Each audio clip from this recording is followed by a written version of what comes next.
But adoption also seemed like an acceptable plan to her, and didn't to them.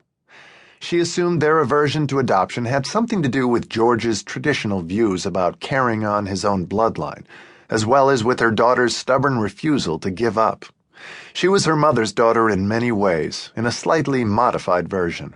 Both women were known for their strong wills, hard work, and perseverance. "What would you like to do today?" Grace smiled at her daughter across the desk as they listened to the wind howling outside. "Whatever you want," Ellen said easily. "I'm just happy being here with you.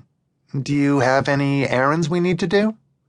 They liked going shopping together, wandering around Soho and Tribeca, and stopping at some small restaurant for lunch, although it didn't look like a great day for that. "Do you suppose we should stock up on some supplies in case the stores close and we get stuck at home for several days?" Ellen knew the drill for preparation for big storms. "Let's not panic yet." Grace dismissed the thought. "The storm warnings on the news will have half of New York lining up at supermarkets today, and then the hurricane will take a sharp turn somewhere and go out to sea at the last minute, and we'll wind up with a mountain of bottled water and food we don't need. I have flashlights, candles, batteries, and everything else. I hope they don't get everyone all riled up again. They do it now every year, like the boy who cried wolf. It took me months to drink all the water I stocked up last time, and I gave all the food to a homeless shelter to get rid of it. Let's face it, how much canned tuna and peaches can you eat?" Ellen smiled at her mother and decided she was right. "A little shopping?" Grace suggested. "I need a new sweater for Blanche. She ate all the rhinestones off her old one." She looked slightly annoyed, and Ellen laughed. "She has more clothes than I do. It's a shame I don't wear her size." Ellen teased her. Her mother was unashamed of how much she loved the little dog, and readily admitted that she spoiled her rotten. There were dog toys all over the otherwise pristine living room and most of the apartment. "We could do some shopping for us, too," her mother said thoughtfully. She was always generous with her daughter, and frequently sent her gifts in London when she saw something she thought Ellen would like.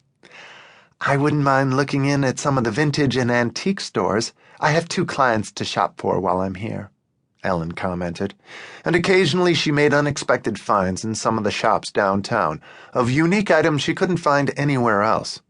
Ellen liked pursuing unusual resources and made frequent trips to Paris, to the auction rooms at the Hôtel Drouot, where she had bought some fabulous things for her clients and even her own home. Going to Drouot was like a treasure hunt. You never knew what you would find. But she had had good luck over the years in Soho, too, although the weather wasn't too conducive to shopping. But neither of them was daunted by it. Ellen had brought running shoes with her, and she knew she could borrow a raincoat from her mother. She made herself a cup of coffee, and they agreed to leave half an hour later. Ellen thought of calling George, but it would be lunchtime at the country home where he was staying, and she didn't want to disturb them. She turned on a small TV in the kitchen and switched it to the Weather Channel to listen to the news. Weather maps in different colors were showing the hurricane's path and speed, indicating that it was heading toward the shores of New Jersey and New York, but she knew that that could change at any moment, and often did. The announcer on the screen said that the city would be issuing hourly statements, but there were no plans to evacuate residents or shut down public transportation yet. It would be almost inevitable if the path the hurricane was on didn't alter, but the storm was still far offshore in the Caribbean, and much could still change, and it could be downgraded to a tropical storm long before it reached their shores. There was no cause for alarm yet, as Ellen switched off the TV and went upstairs to dress. She sent George a text message so as not to interfere with his activities or hosts. She knew he was staying at the crumbling old Tudor manor that had been in the friend's family for years, which lent itself perfectly to the big weekend parties they liked to give, and which George enjoyed so much. Ellen sometimes found them a little overwhelming, among people who formed a tight clique many years before, but everyone was always pleasant to her, even if she wasn't one of them, and she was part of the group now. Most of them had known each other as children, and even married childhood friends. Sometimes feeling like an outsider among them was a bond she shared with her friend Mireille. They laughed about it privately, and made fun of them sometimes. Many of their social group were titled, and could trace their ancestry back for 6 centuries with ease. It was a frequent topic of conversation among